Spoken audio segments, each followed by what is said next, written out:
నేను చంద్రబాబు నాయుడు గారిని సూటిగా ప్రశ్నిస్తా ఉన్నా. అయ్యా, సమగ్ర సర్వే వల్ల భూములు పోతాయని, ల్యాండ్ టైటిలింగ్ యాక్ట్ వల్ల ప్రజల ఆస్తులు కబ్జాకు గురవుతాయని ఒక ప్రచారం చేసి ఒక డ్రామా చేసిన ఈ చంద్రబాబు ఇప్పుడు కేంద్ర ప్రభుత్వంలో భాగస్వామిగా ఉన్న ఈ చంద్రబాబు ఇప్పుడు పూర్తిగా యూటర్న్ ఎందుకు తీసుకున్నాడయ్యా అని అడుగుతా ఉన్నా.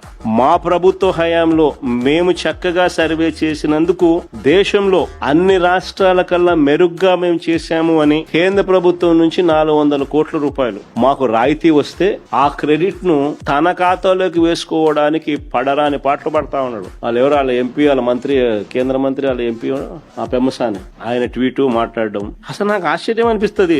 ఆయన చంద్రబాబు నాయుడు నుంచి థ్యాంక్ యూ.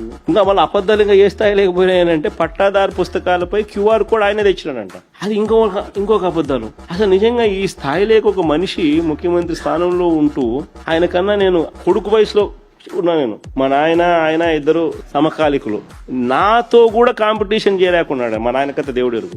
నేను చేసిన దానికి కూడా క్రెడిట్ కూడా ఆయనే తీసుకోవాలని అనేది పాకులాడుతూ ఉంటే ఈ మనిషి ఏమనుకోవాలి? ఈ మనిషి అసలు రీసర్వేలో ఏపీ ప్లాటినం గ్రేడింగ్ ను సాధించింది అని కేంద్ర ప్రభుత్వం డిసెంబర్ 20, 2023లో పార్లమెంట్ లో అడిగిన ప్రశ్నకు సమాధానంగా 168 districts of states of which AP is part have completed 99% and above of the work on 6 components. వాళ్ళు పొందుపరిచిన రిప్లై